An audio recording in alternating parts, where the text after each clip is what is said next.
आप सब कैसे हैं? मैं उम्मीद करता हूं कि बहुत अच्छे होंगे और अपनी पढ़ाई को बहुत अच्छे से कर रहे होंगे। बच्चों, मैं आकाश कुमार बढ़ाना आईसीटी वर्चुअल क्लासरूम में आपका बहुत बहुत स्वागत करता हूं मेरे प्यारे बच्चों। और आपको जैसा पता है, हमारी 12th क्लास है। इकोनॉमिक्स जो आपका विषय हम लोग उसको देख रहे हैं और हम लोग समष्टि अर्थशास्त्र की जो बुक है हम उसको प्रारंभ किए हैं। हम उसका परिचय पढ़ रहे हैं कि आपका समष्टि अर्थशास्त्र होता क्या है। सिंपल हमने उसका परिचय देखा कल के लेक्चर में। आज हम पहले चैप्टर को, पहले जो आपका लेक्चर है उसके इंट्रोडक्शन को हम अच्छे से कंप्लीट कर लेंगे और फिर उसके बाद हम लोग आपका जो आपका नेक्स्ट जो चैप्टर है, आपका सेकंड चैप्टर की तरफ हम लोग आगे की तरफ आपका आगे बढ़ेंगे। बच्चों, मैं आपको बताना चाहूंगा, जो हम लोग आपका व्यष्टि अर्थशास्त्र पढ़ रहे थे, व्यष्टि अर्थशास्त्र के अंतर्गत हम लोग क्या करते हैं, किसी व्यक्तिगत लेवल पर, इकाई पर हम उन चीजों का अध्ययन करते हैं। जैसे हम किसी कंपनी का, एक कोई आपकी फर्म होती है, हम उसका अध्ययन कर सकते हैं कि इसका प्रोडक्शन कॉस्ट कितना है, उत्पादन कैसे हो रहा है, डिमांड सप्लाई का क्या कॉन्सेप्ट बना हुआ है, बाजार मार्केट में क्या एनालिसिस है किसी वस्तु का, किसी आपकी सर्विस का। इन सब चीज को लेकर हम अपनी बात करते हैं व्यष्टि अर्थशास्त्र के अंतर्गत। क्लियर है? तो अगर हम लोग बात करें मैक्रो इकोनॉमिक्स की, जिसको हम बोलते हैं आपका समष्टि अर्थशास्त्र, हम लोग इसकी अवधारणा को पढ़े कि आपका जो आपका समष्टि अर्थशास्त्र है, इसकी अवधारणा कब निकल कर हमारे सामने आई। हम देखते हैं कि 1930 का दौर था जब यूएस में आपकी मंदी आई थी। उस मंदी में जो आपका परंपरावादी जो अर्थशास्त्र की नीति थी, जो आपके विचारधारक थे, उससे निकलकर आप देखेंगे एक नए वैज्ञानिक ने क्या किया था, आपका समष्टि अर्थशास्त्र को अपनी बुक लिखी थी। उस बुक का नाम मैं आपको बताया हूं। क्लियर है? उसमें इसका पूरा सिद्धांत दिया और समष्टि अर्थशास्त्र के अंतर्गत हम लोग संपूर्ण अर्थव्यवस्था की बात करते हैं। क्लियर है? हम उसकी समृद्धि की बात करते हैं, हम उसके ग्रोथ की बात करते हैं, हम उसके डेवलपमेंट की बात करते हैं, हम उसमें रोजगार की बात करते हैं। हम सारा क्षेत्र को एनालिसिस करते हैं और उसमें हम उसको सब पूरी अर्थव्यवस्था को साथ लेके चलते हैं। यानी कि कुल मिलाकर दो शाखाओं में बटा है हमारा अर्थशास्त्र। अगर हमको व्यक्तिगत लेवल पर किसी की जानकारी प्राप्त करनी है, किसी उद्योग फर्म की, तो हम क्या करेंगे, आपका जो व्यष्टि अर्थशास्त्र है। और अगर हम लोग संपूर्ण अर्थव्यवस्था के बारे में पढ़ रहे हैं, लिख रहे हैं, जान रहे हैं, तो उसके बारे में हम लोग जो अपनी जितनी जानकारी है, वह चीजें हैं, वो हम कहाँ करेंगे, समष्टि अर्थशास्त्र के अंतर्गत। तो जब हमारा अंतिम आपका लेक्चर हुआ था अभी ये पहले में, तो हम लोग उसमें आपका व्यष्टि और आपका समष्टि अर्थशास्त्र में अंतर देख रहे थे। तो हम अंतर देखेंगे और कुछ चीज जो है आगे की तरफ उसमें आपका बढ़ चलेंगे। ठीक है? हमको ये सब आपका देखना, और पूंजीवादी अर्थव्यवस्था को भी थोड़ा सा एक झलक हम लोग देखेंगे। बड़ी इंपॉर्टेंट है अब आपका पूंजीवादी अर्थव्यवस्था। जब खास करके हम मार्केट एनालिसिस की बात करते हैं, तो कैपिटल जो इकोनॉमी होती है वो बहुत इंपॉर्टेंट होती है आपका मार्केट के लिए। तो इन सब चीजों का हम लोग, जो मेरे को ज्यादा इंपॉर्टेंट लगेगा, हम इसको लेते हुए चलेंगे। चलिए ध्यान देते हैं डिजिटल बोर्ड की तरफ। चैप्टर हमारे समक्ष था, परिचय को हम लोग इसमें देख रहे थे। ये परिचय में लिखा है, आप इसको पढ़ सकते हैं, मैं ये पढ़ा नहीं चाहता। सिंपल है कि जो चीज मेन है हम उसको आप टू द पॉइंट लिखें, वो हमें याद रहनी चाहिए। देखिए, कल के लेक्चर के अंतर्गत हमने कहाँ से शुरू किया था।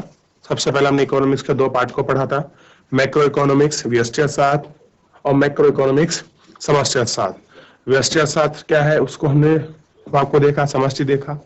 समष्टि अर्थशास्त्र का उदय कब हुआ, विश्व परिप्रेक्ष्य में, उसके विषय में पढ़ा। कुछ घटना आपकी हुई थी, जेएम केन्स ने कौन सी अपनी पुस्तक लिखी थी, और उस पुस्तक में रोजगार, ब्याज और आपका मुद्रा का सामान्य सिद्धांत में आपका प्रतिपादित किया था आपका समष्टि अर्थशास्त्र को। समष्टि अर्थशास्त्र और व्यष्टि अर्थशास्त्र में क्या अंतर है, हम उसके अंतर को पढ़ रहे थे, पॉइंट लिखा चुके थे। इसी में हम लोगों को आखिरी पॉइंट लिखना है और आगे की तरफ हम लोगों को क्या करना है, इसमें बढ़ चलना है। क्लियर है? ध्यान देंगे सभी बच्चे। तो आप देखिए, इसमें जो पॉइंट है, फोर्थ जो पॉइंट की हम लोग आपका बात करेंगे, कह रहे हैं कि व्यष्टि अर्थशास्त्र के अध्ययन की मान्यता है कि व्यष्टि पर स्थित रहेगा। उदाहरण के लिए, अब देखिए हम बात कर रहे हैं व्यष्टि अर्थशास्त्र के पॉइंट पर। तो जो व्यष्टि अर्थशास्त्र है, अगर हम लोग उसका अध्ययन करते हैं, तो ऐसा अजम्पशन है, ऐसी मान्यता है कि समष्टि पर स्थिर, क्या कहते हैं, समष्टि पर स्थिर कहते हैं, अर्थात जब एक फर्म उद्योग से उत्पादन तथा कीमत निर्धारण करते हैं तो यह मान लिया जाता है कि राष्ट्रीय उत्पादन स्थिर रहेगा।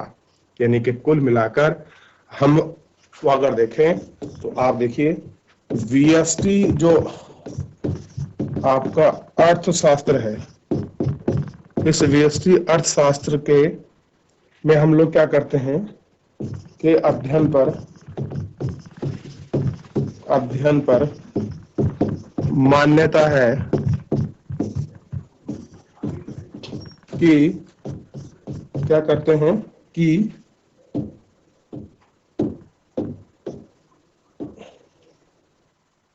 जो समष्टि पर क्या रहेगा, स्थिर रहेगा।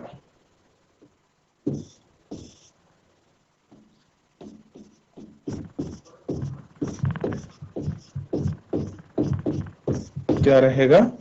स्थिर रहेगा। और उसमें भी बात करी स्थिर की, कौन सा स्थिर? कि राष्ट्रीय आय का उत्पादन स्थिर रहता है। किसकी बात कर रहे हैं? कि जो राष्ट्रीय आय का उत्पादन क्या होगा? स्थिर। कैसा होगा आपका? स्थिर होगा। जबकि समष्टि अर्थशास्त्र की अगर हम लोग मान्यता की बात करें तो इसके अनुसार जो वीएसटी अर्थ है, जो वीएसटी है वो स्थिर रहेगी। और एग्जाम्पल के रूप में हम इसको आपका देख सकते हैं कि क्या इशू बनेगा उसमें। एग्जाम्पल में साफ साफ हमारे सामने आएगा कि समष्टि अर्थशास्त्र के अध्ययन की मान्यता है कि वीएसटी पर स्थिर कहते हैं उदाहरण के जब हम कुल राष्ट्रीय उत्पादन का स्तर का अध्ययन करते हैं तो हम मान लिया जाता है कि आय का वितरण स्थिर रहेगा। और यानी कि सिंपल सी बात है, हम यह मानते हैं कि जो वीएसटी है, जो वीएसटी है, वीएसटी पर क्या होगा? मान्यता स्थिर होगी। क्या रहेगी? स्थिर रहेगी। तथा जो राष्ट्रीय आय है, राष्ट्रीय आय का जो उत्पादन का स्तर है, जो उत्पादन स्तर है, उसमें क्या होगा? उसमें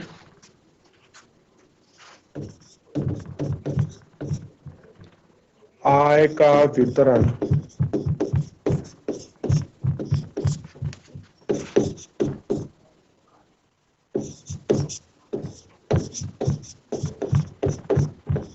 आय का वितरण स्थिर रहेगा। ठीक, क्या ध्यान रखना है कि जो आय का स्थिर है वो आपका वितरण है। यानी मोटी मोटी बात है कि एक जगह हम लोग उत्पादन को स्थिर बना रहे हैं, क्लियर है, और एक जगह हम आय को। ठीक, इतना आपको ध्यान रखना है।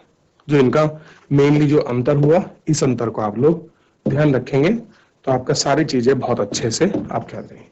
अब देखिए, आपको ध्यान रखना है, बड़ा इंपॉर्टेंट आपका प्रश्न बनता है। और ये प्रश्न मैं इसलिए कर रहा हूं कि ये बहुत बार पूछा जाता है तो हमारे बच्चों को ध्यान नहीं रहता, तो इसलिए इस प्रश्न को बताना बहुत जरूरी है। और हम लोग पूछते भी, जैसे मैं आपसे कह रहा था कि जो पूंजीवादी अर्थव्यवस्था है, अर्थव्यवस्था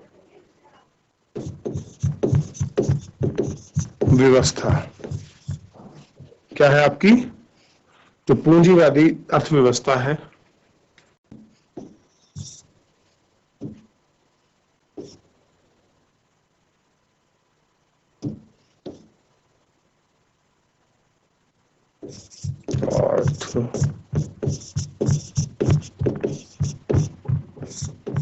पूंजीवादी अर्थव्यवस्था की महत्वपूर्ण विशेषता की महत्वपूर्ण विशेषताएं।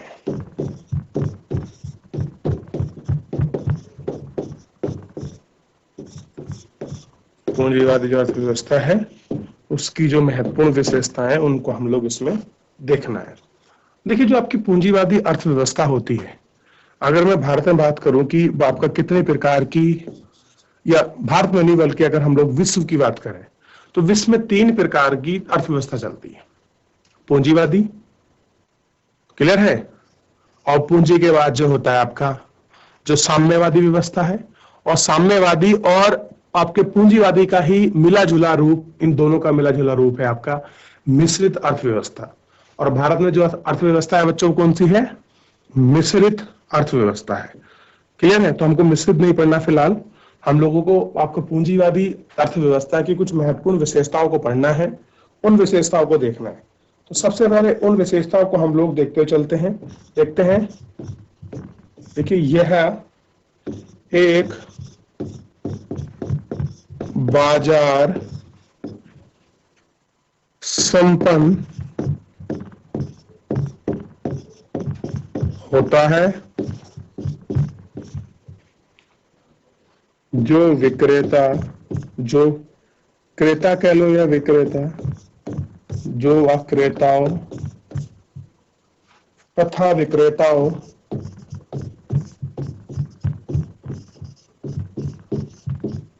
विक्रेताओं को जोड़ता है, को जोड़ता है। ये ध्यान रखना, किसको जोड़ता है बच्चों? तो क्रेताओं और विक्रेताओं को जो आपका जोड़ता है। यह बाजार स्वतंत्र, कैसा है बाजार? स्वतंत्र मांग तथा पूर्ति, मांग तथा पूर्ति के बलों से क्रियान्वित होता है। क्या होता है बच्चों? क्रियान्वित होता है।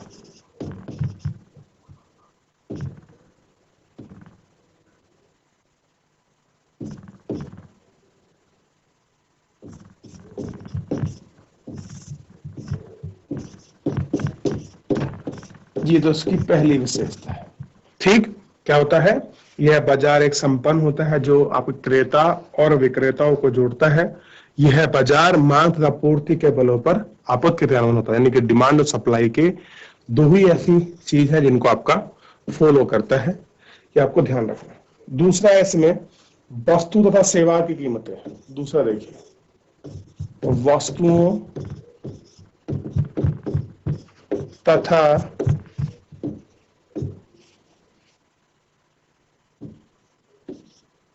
तथा सेवाओं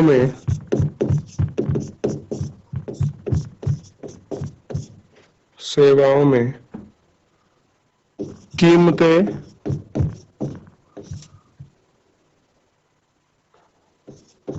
मांग तथा पूर्ति पर या पूर्ति की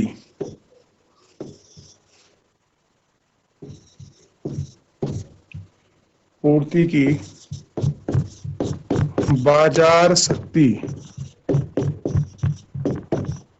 ये कह लीजिए बाजार शक्तियों द्वारा निर्धारित होता है। क्या होता है? निर्धारित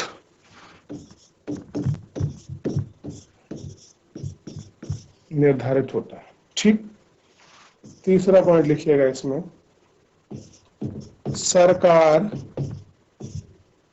उत्पादकों, जो हमारे उत्पाद होते हैं, इन उत्पादकों को तथा परिवारों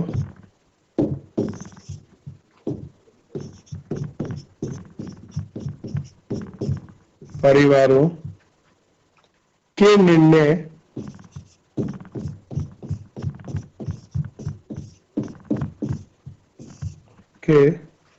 निर्णयों में कोई में कोई हस्तक्षेप नहीं करता।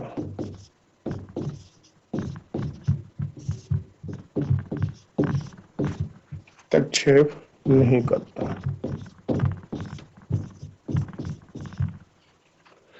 अथवा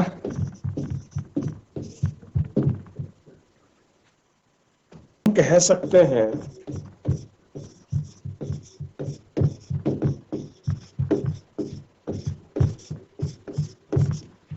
हम कह सकते हैं कि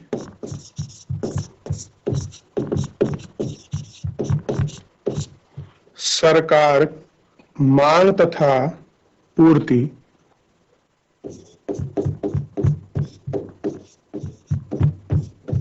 मांग तथा पूर्ति की बाजार शक्ति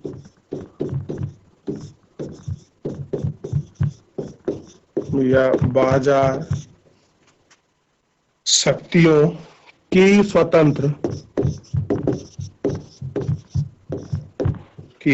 स्वतंत्र अंतःक्रिया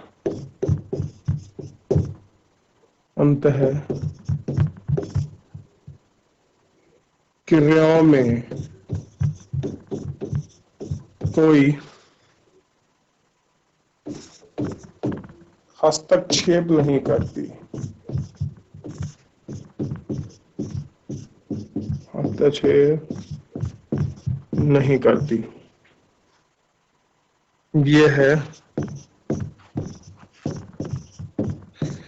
देश की कानून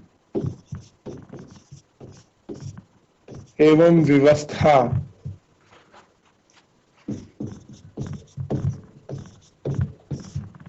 तथा प्रतिरक्षा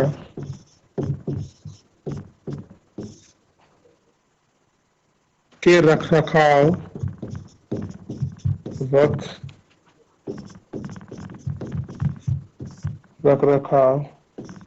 पर अपना ध्यान केंद्रित करती है। अपना ध्यान केंद्रित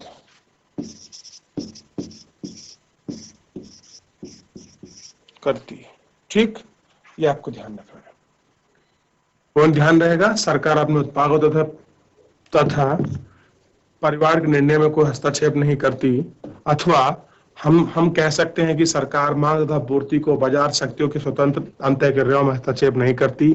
यह देश के कानून एवं व्यवस्था तथा प्रतिरक्षा के रखरखाव में अपना केंद्रित करती है। कहाँ रहती है? कि बाजार में ध्यान नहीं देती, लेकिन अपने डिफेंस में, कानून में, इन सब चीजों में अपना ध्यान रखती है सरकार के लिए। अगला पॉइंट देखिए, बड़ा इंपॉर्टेंट है इसमें, जो फोर्थ इसका पॉइंट है इस विशेषता का। देखिए, अधिकारों के कारण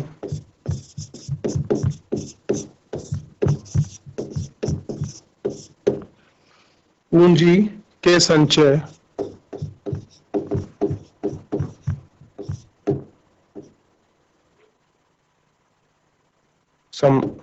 संयम होंगे बच्चों, संचय लिखना। पूंजी के संचय की अनुमति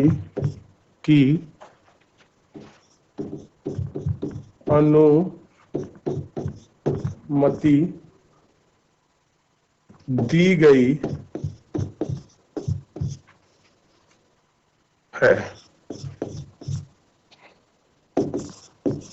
पूंजी उत्पादन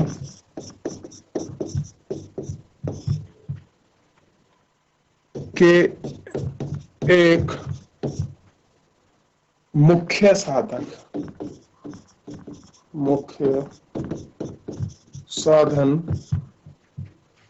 के रूप में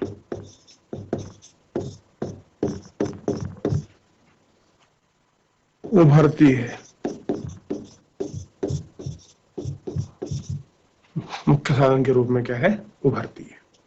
यानी कि अगर हम बात करें अधिकारों के कारण पूंजी के संचय की अनुमति दी गई है कि आप क्या कर सकते हैं, बहुत सारे राइट्स हैं लोगों के पास जहाँ कैपिटलिस्ट इकोनॉमी फॉलो होती है, आप उसके अधिकारों को संचय कर सकते हैं, आप पूंजी को जोड़ सकते हैं। पूंजी उत्पादन के एक मुख्य साधन के रूप में उभरती है, और पूंजी क्या होती है, एक संसाधन के रूप में, जो आपका रिसोर्स है उसके रूप में आपके रूप में उभरती है, साधन के रूप में।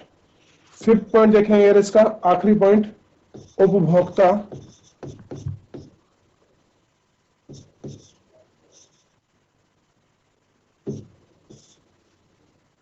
यानी कि ऐसे लिख लीजिए, परिवार, अगर कोई परिवार है, प्रबुद्ध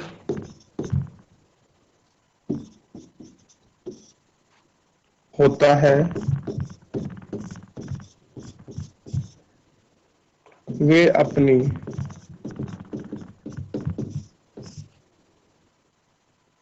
आदतों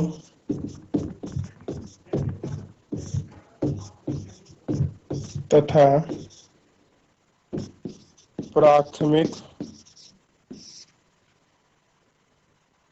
प्राथमिकताओं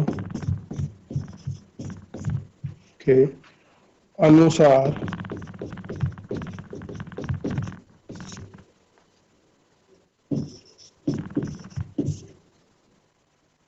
क्रय करता है।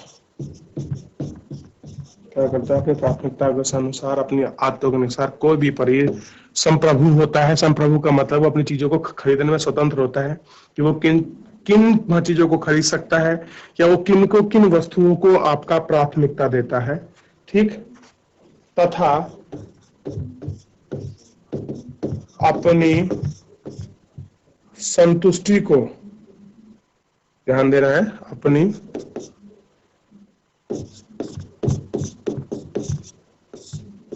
संतुष्टि को अधिकतम कहते हैं, अधिकतम करता है।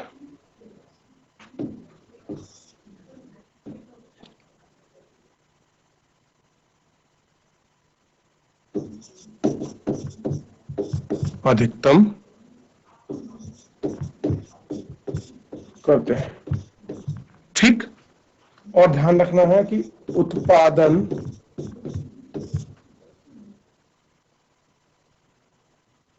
उपभोक्ता उत्पादन उपभोक्ताओं द्वारा मांगी वस्तुओं तथा सेवाओं में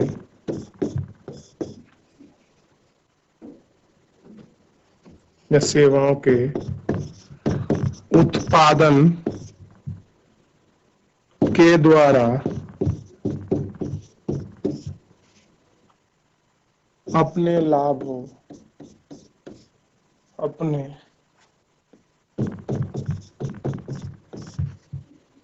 की अधिकतम कहते हैं। ये है बच्चों आपका पूरा इंपॉर्टेंट पॉइंट, जिसके हम लोग मेनली बात कर रहे थे कि आपका कुल मिलाकर पूंजीवादी अर्थव्यवस्था की क्या क्या महत्वपूर्ण विशेषताएं हैं। आप इन विशेषताओं को लिख लिया, जैसे आपने नोट किया है।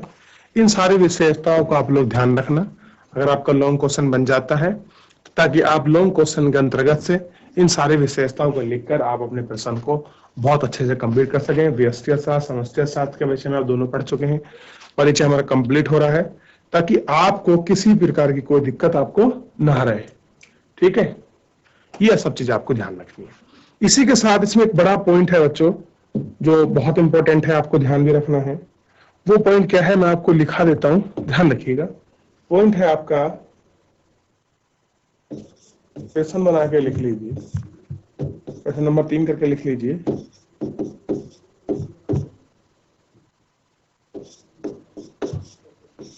समष्टि अर्थशास्त्र की दृष्टि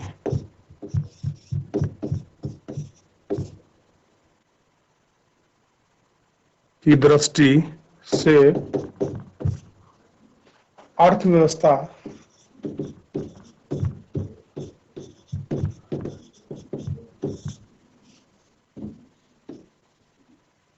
की दृष्टि से अर्थव्यवस्था के चार प्रमुख क्षेत्रों का वर्णन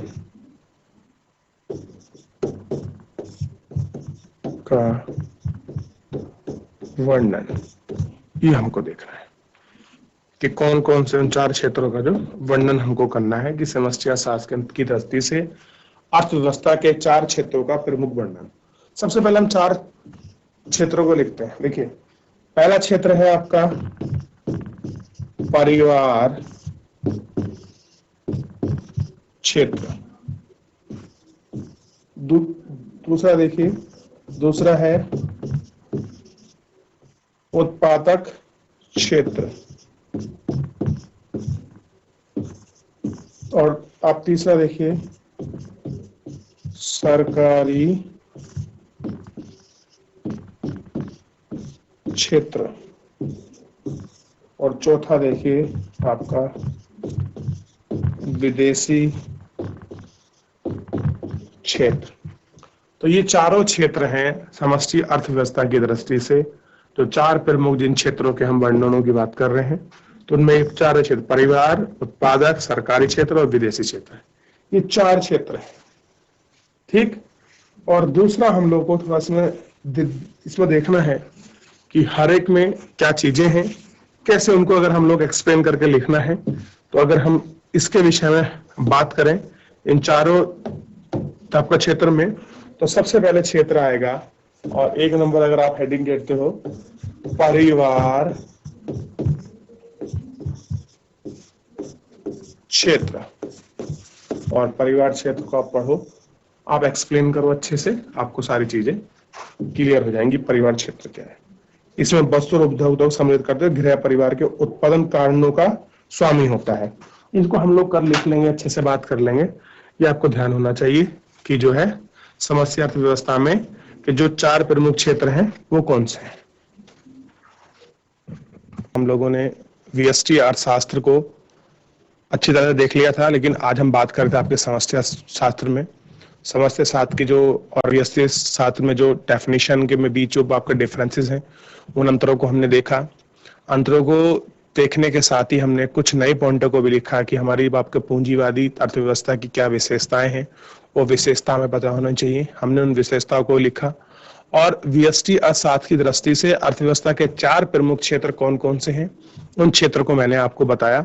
और मेरी कोशिश रहेगी कि कल हम उन चारों क्षेत्रों को लिख लें, और उसके बाद एक बार हम 1930 की जो मंदी आई थी, उसमें आपका रिसेशन हुआ था, उस मंदी का भी थोड़ा सा वर्णन हम लोग अपने लेक्चर में कर लें, एक आप क्वेश्चन बनाकर लिख लें।